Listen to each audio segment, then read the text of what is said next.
Hi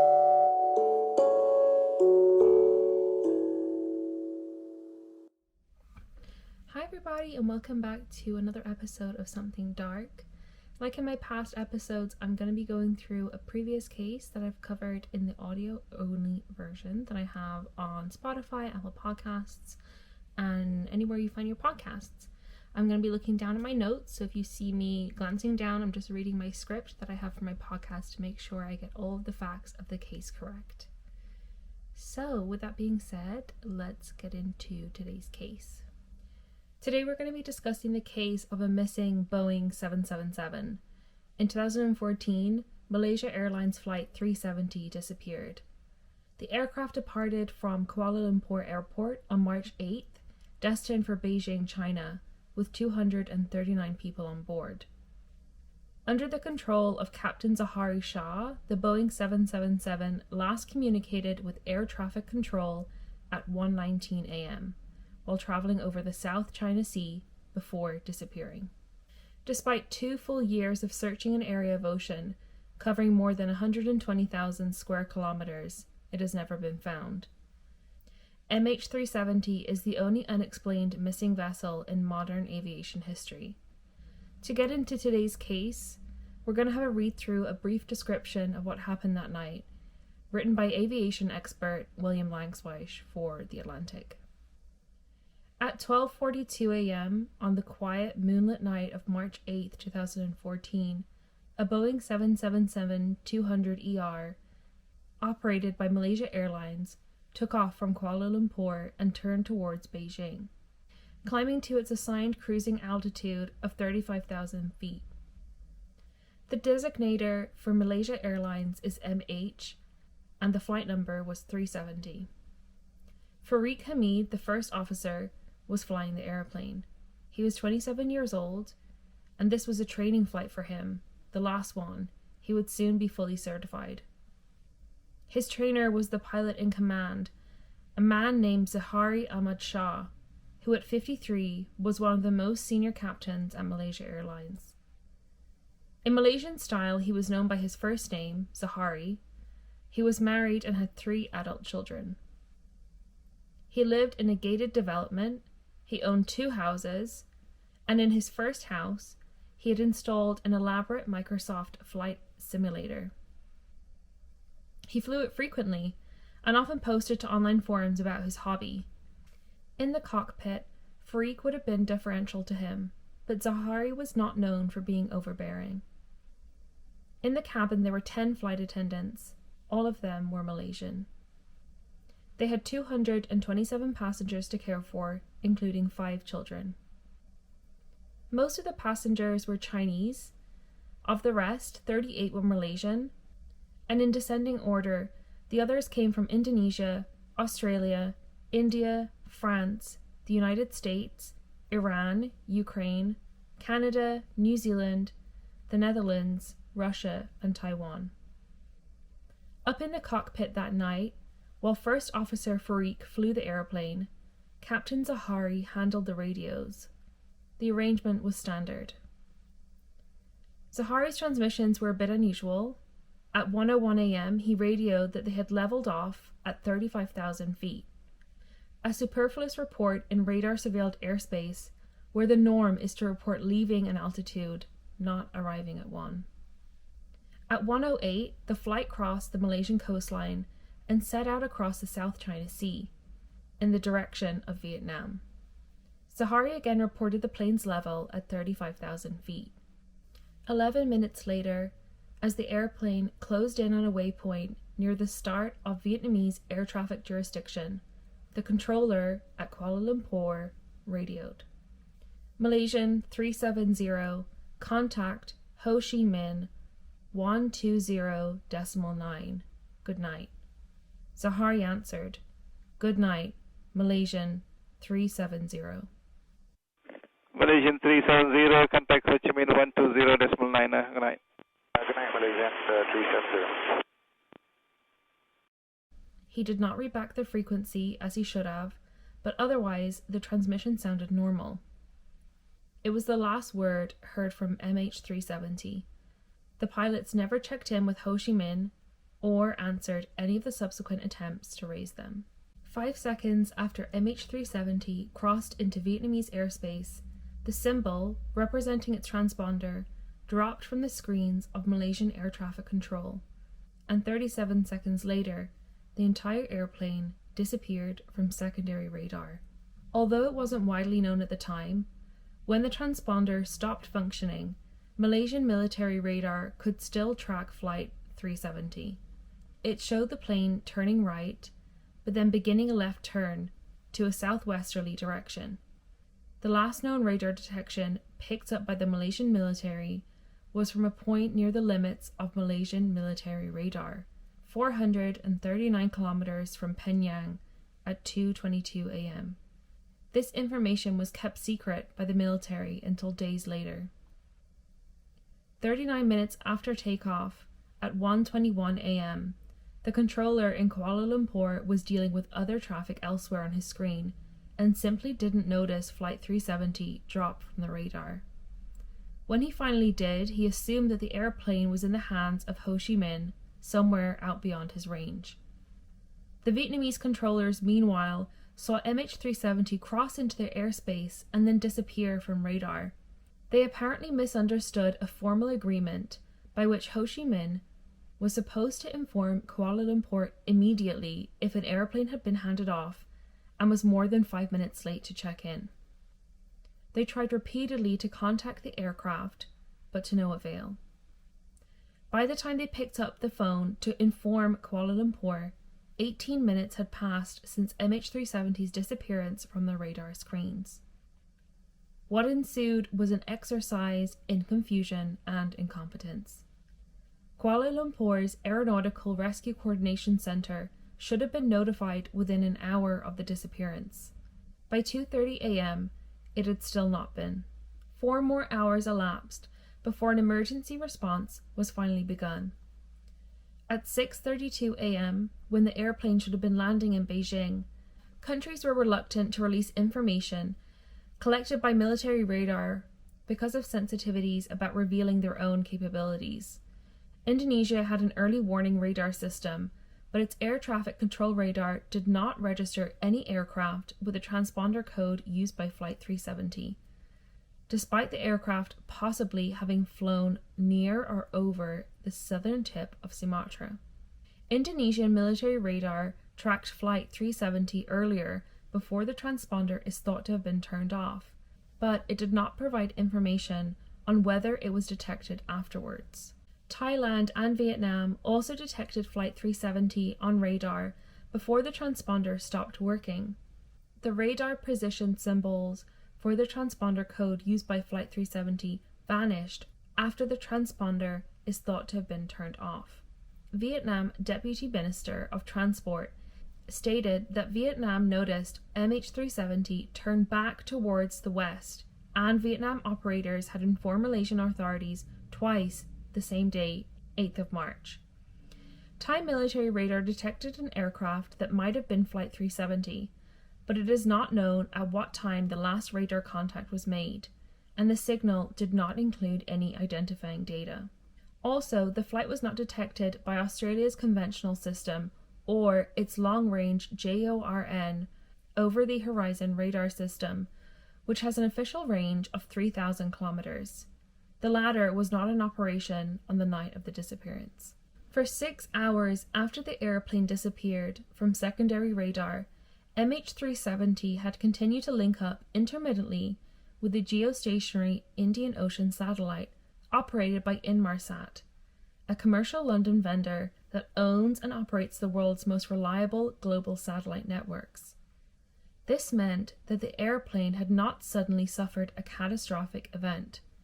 During those 6 hours, it is presumed to have remained in high-speed, high-altitude cruising flight. The Inmarsat link-ups, some of them known as handshakes, were electronic blips.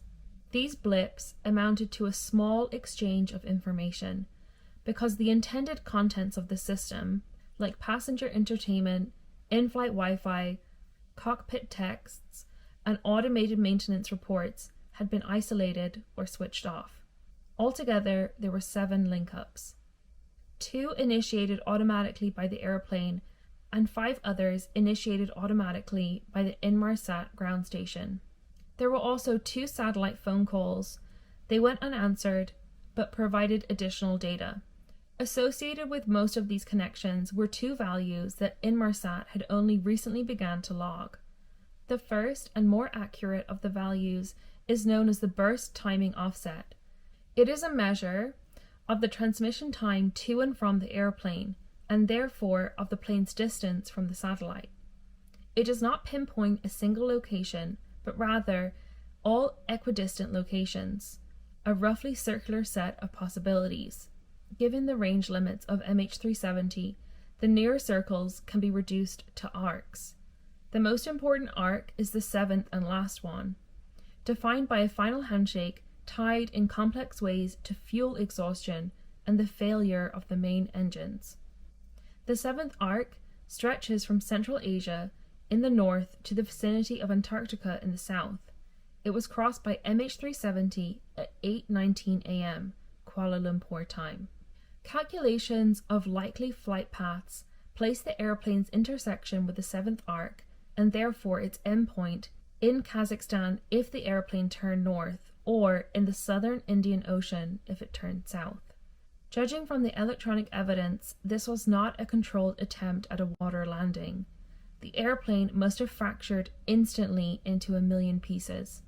Technical analysis indicates with near certainty that the airplane was turned south.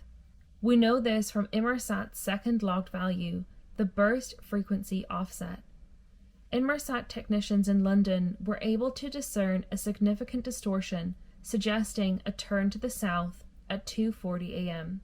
The turn point was a bit north and west of Sumatra, the northernmost island of Indonesia.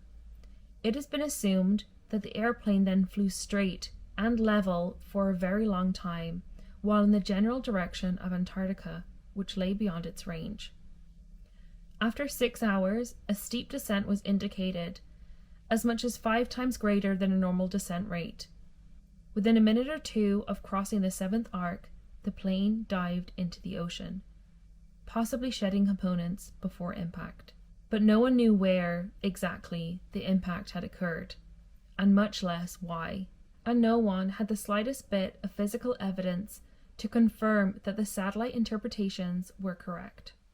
Malaysia Airlines issued a media statement at 7:24 a.m., 1 hour after the scheduled arrival time of the flight at Beijing, stating that communication with the flight had been lost at 2:40 and that the government had initiated search and rescue operations. The time when contact was lost was later corrected to 1:21.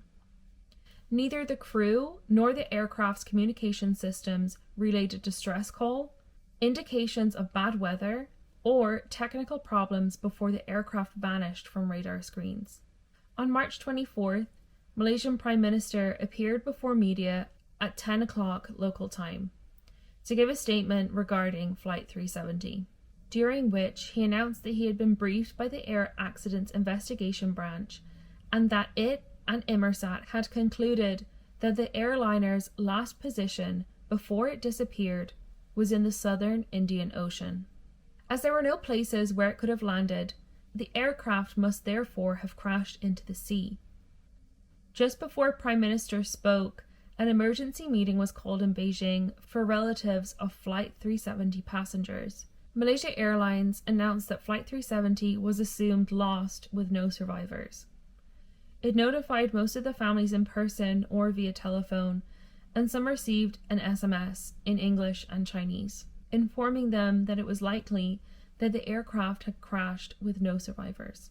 A search and rescue effort was launched in Southeast Asia soon after the disappearance of Flight 370. From the 18th to the 27th of March 2014, the search effort focused on a 305,000 square kilometre area about 2,600 kilometres southwest of Perth. The search area, which Australian Prime Minister Tony Abbott called as close to nowhere as it's possible to be, is renowned for its strong winds, inhospitable climate, hostile seas, and deep ocean floors.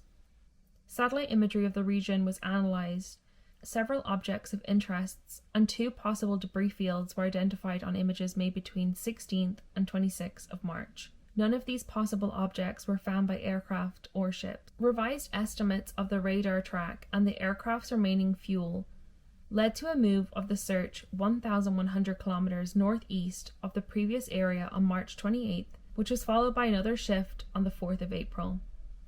Between the 2nd and 17th of April, an effort was made to detect the underwater locator beacons, ULBs, informally known as pingers, attached to the aircraft's flight recorders, because the beacon's batteries were expected to expire around April 7th.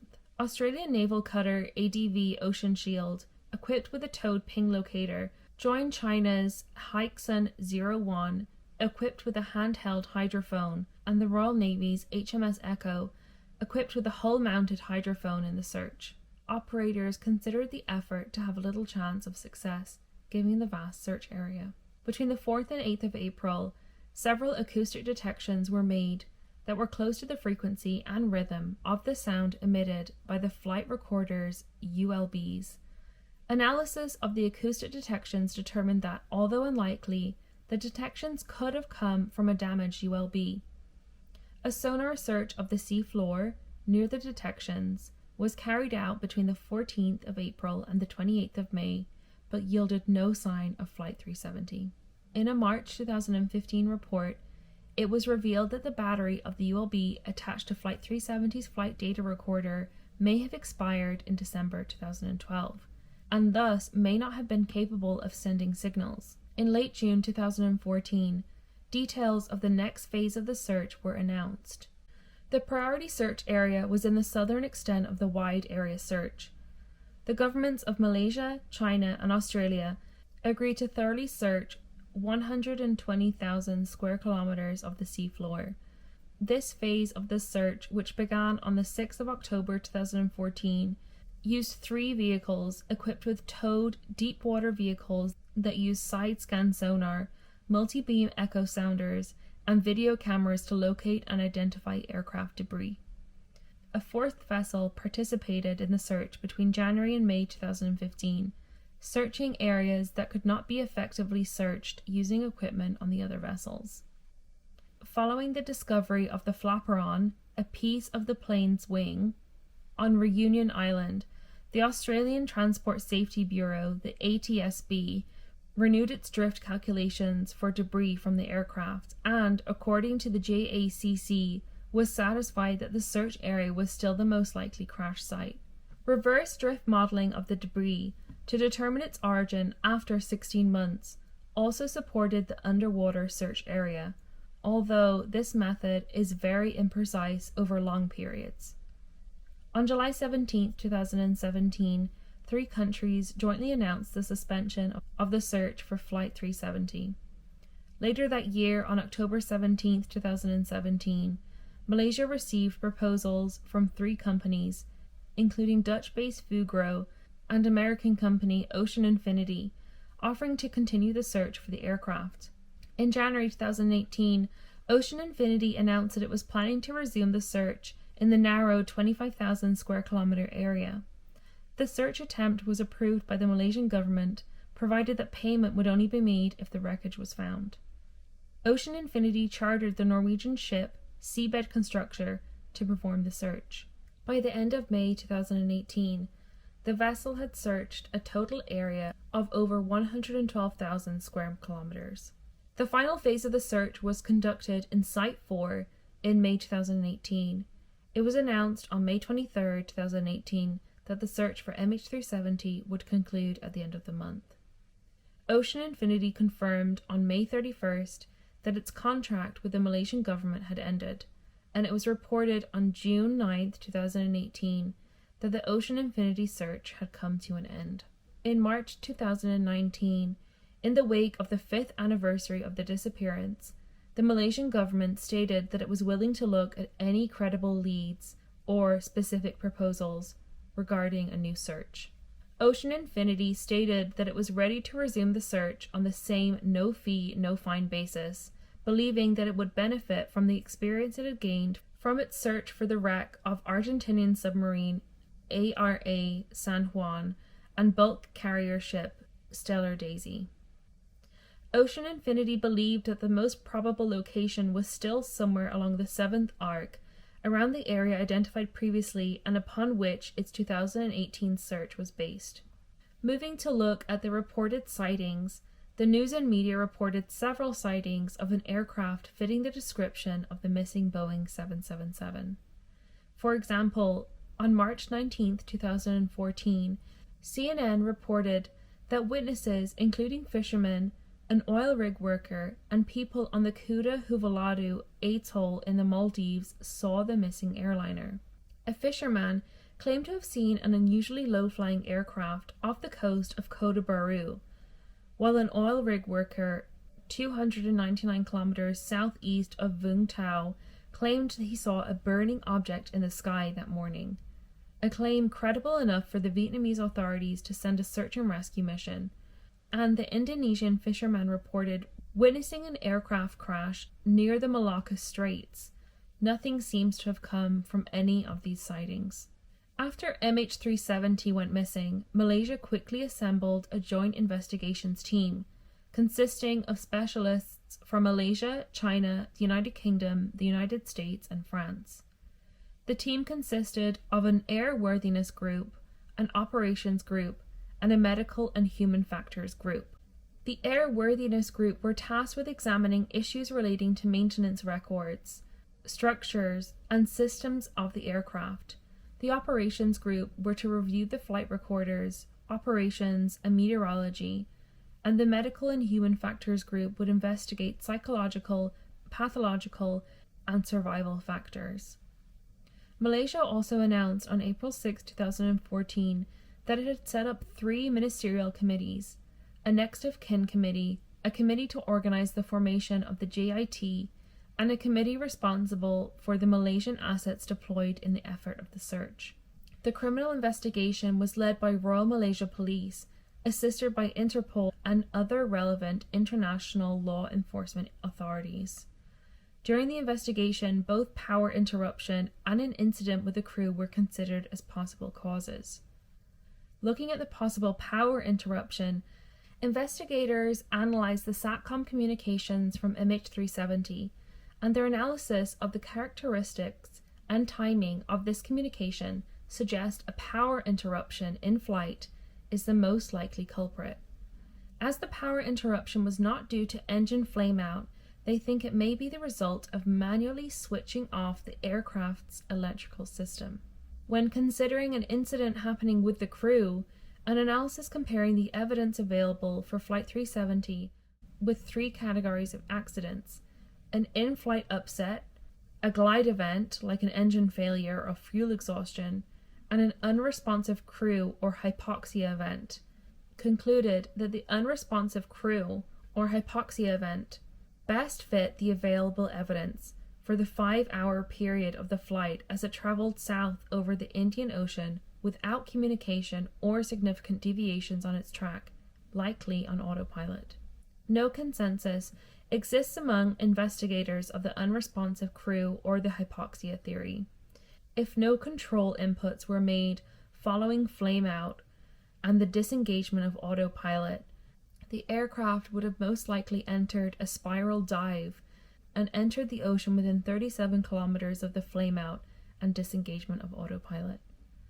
As well as searching for the aircraft, they were hoping to find debris, and a lot of debris washed up that had nothing to do with the airplane, but some debris has been found that has been confirmed to be from flight MH370, including a flapper which is part of the wing.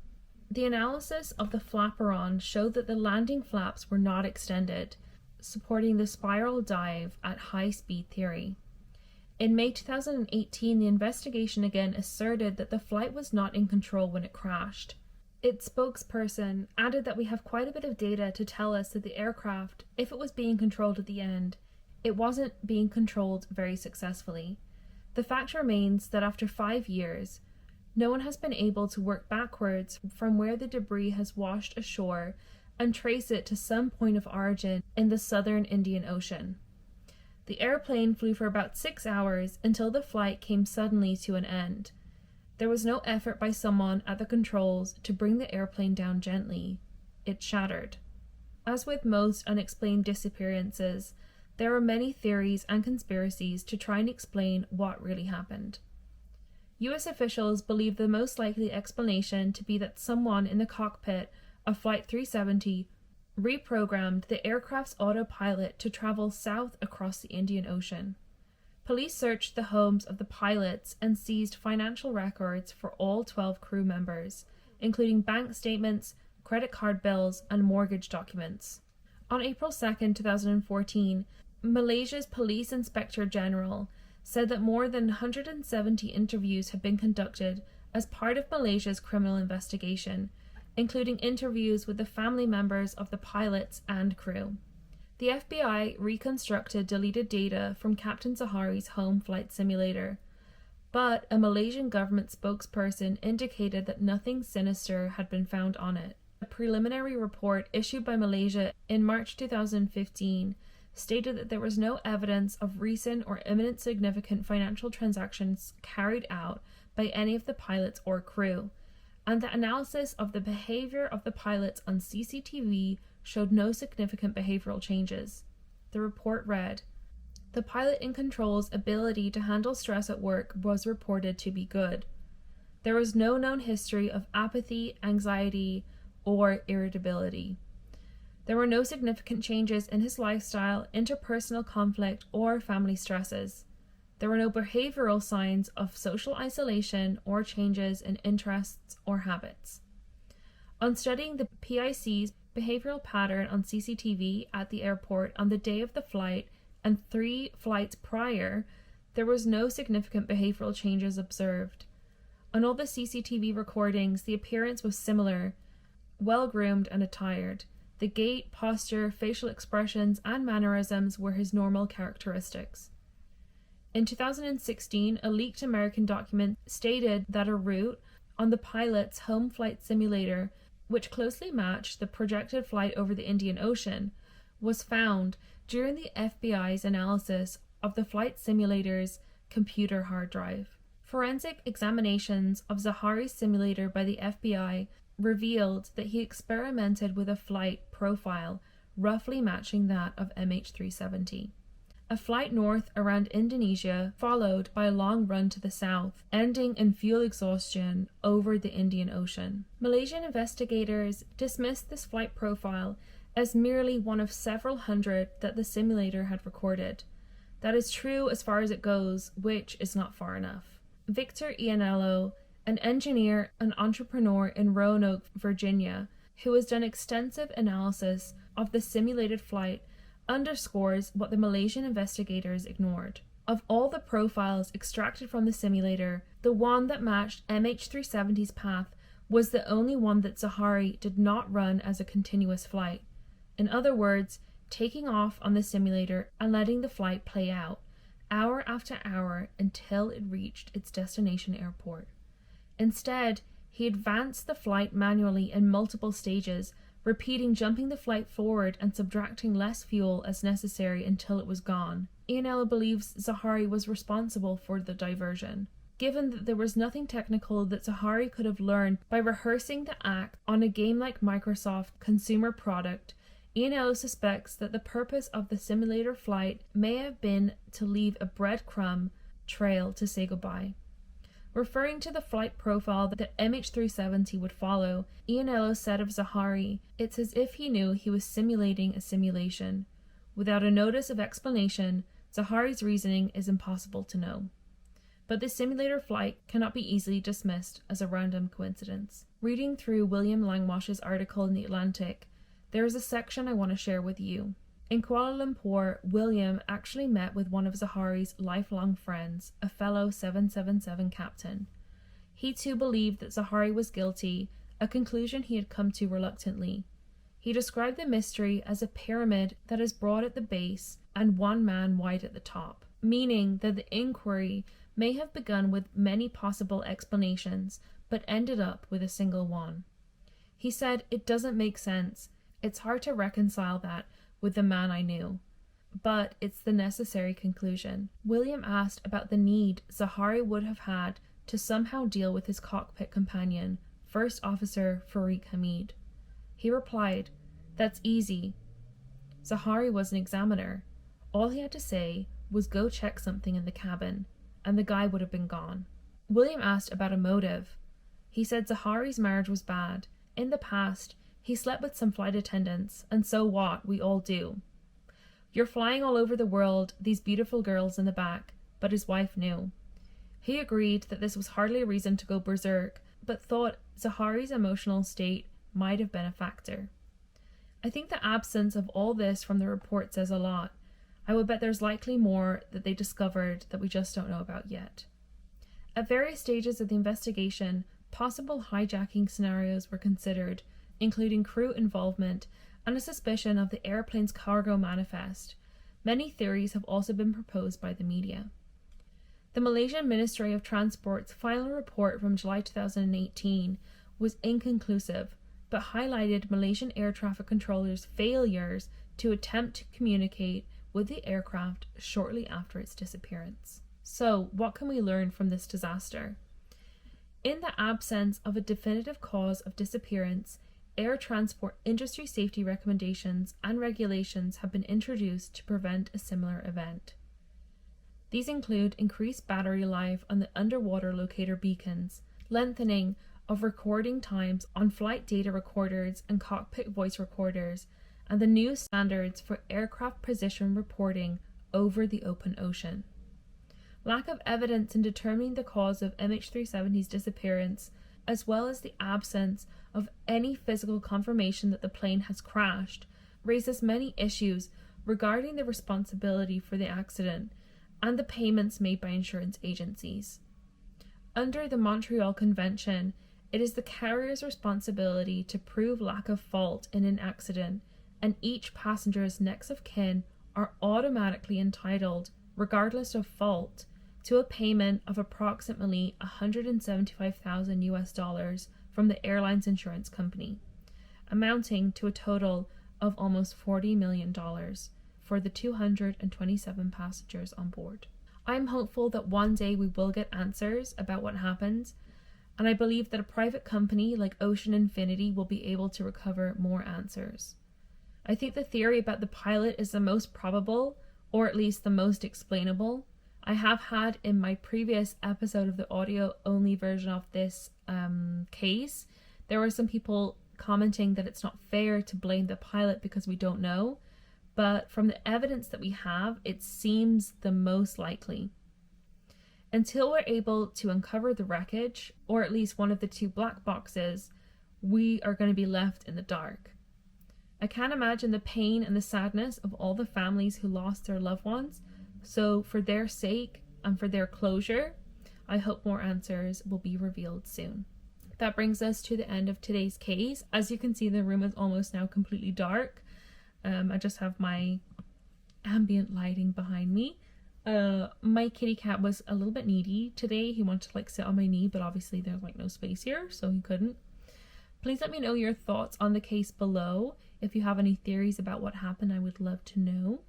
Don't forget to subscribe. You can leave a comment with any of your opinions down below. Don't forget to like the video. You can also turn on the bell to be notified whenever I post a video. So thank you for watching, and I will see you in my next video.